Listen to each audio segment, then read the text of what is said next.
दोस्तों, आज की इस खास वजाहत और तज्जिये में एक ऐसी अजीम शख्सियत की जिंदगी पर रोशनी डाली जाएगी जिन्होंने 19वीं सदी में जनूबी एशिया की तारीख का रुख ही बदल कर रख दिया। जी हाँ, बात हो रही है हाजी इमदादुल्लाह मुहाजिर मक्की की। तो वक्त जाया किए बिना सीधे अपने मौजू की तरफ बढ़ते हैं।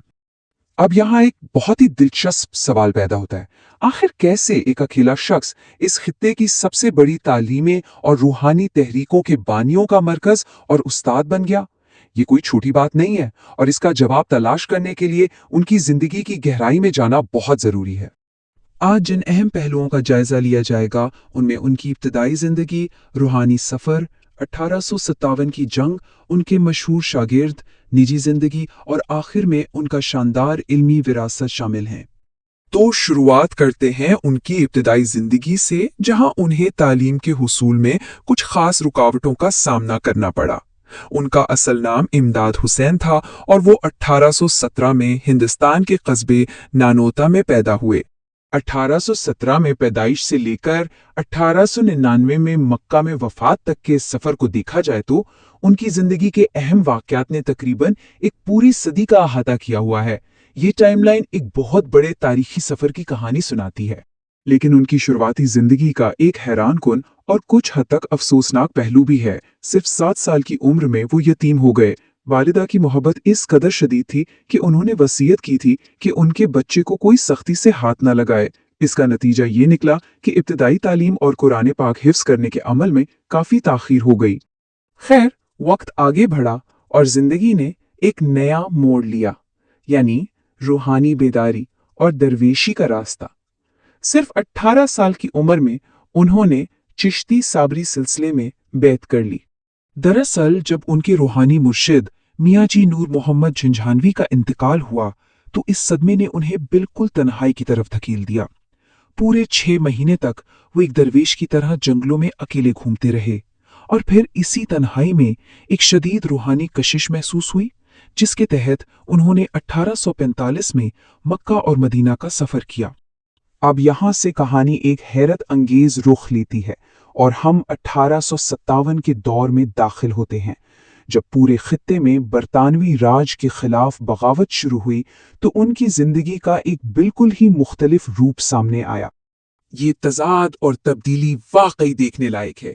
एक तरफ वो सूफी दरवेश है जो रूहानी तन्हाई की तलाश में जंगलों की खाक छानता है और मुराकबे में गर्क रहता है, और दूसरी तरफ वही शख्स मुकामी लोगों की तरफ से रहनुमा चुना जाता है और मई 1857 की जंगे शामली में बरतानवी फौज के खिलाफ बाकायदा एक कमांडर के तौर पर खड़ा हो जाता है।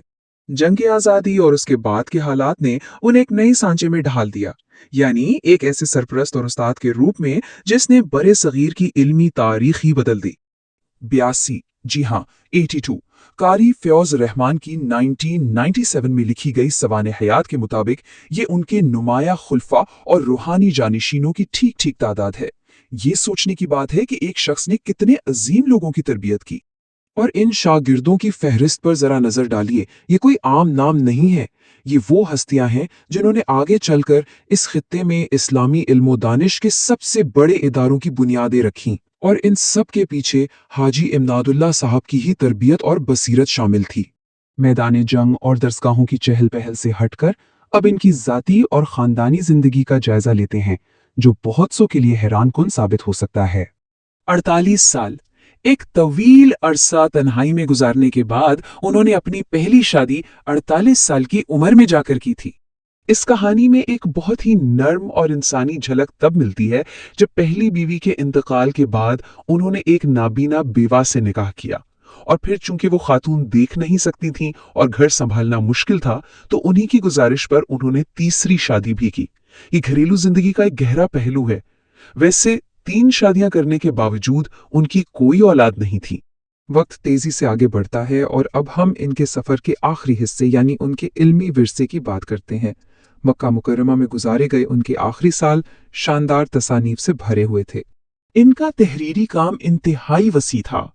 ग़िज़ा रूह की शायरी हो, रूमी के मसनवी की तशरीह हो या फिर जिहाद अकबर और ज़िया उल क़ुलूब जैसी किताबें, ये सब वाज़े तौर पर बताता है कि वो बेवक्त कई ज़ुबानों में پیچیدہ شاعری اور گہری روحانی ہدایات تحریر کرنے کی زبردست مہارت رکھتے تھے۔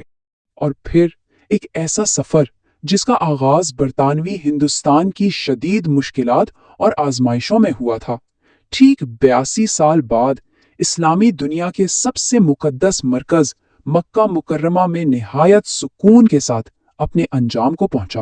1899 میں ان کا انتقال ہوا اور انہیں تاریخی قبرستان جنت المولا میں سپرد خاک کیا گیا۔ تو آخر میں یہ ایک بہت ہی گہرا سوال ذہن میں آتا ہے، کسی بھی عظیم عالم کا حقیقی ورثہ کیا ہوتا ہے؟ کیا وہ کتابیں جو انہوں نے لکھی، یا پھر وہ شاندار شاگرد اور ادارے جو انہوں نے آنے والی نسلوں کے لیے پیچھے چھوڑے؟ اس پر سوچنا تو بنتا ہے۔ اور ہاں، اس تجزیے کو ختم کرنے سے پہلے یاد رہے کہ مزید ایسی ہی معلوماتی ویڈیوز کے لیے آج قسمی آفیشیل کو سبسکرائب کرنا اور اسے اپنے دوستوں کے ساتھ شیئر کرنا بالکل نہ بھولیں۔ پھر ملاقات ہوگی۔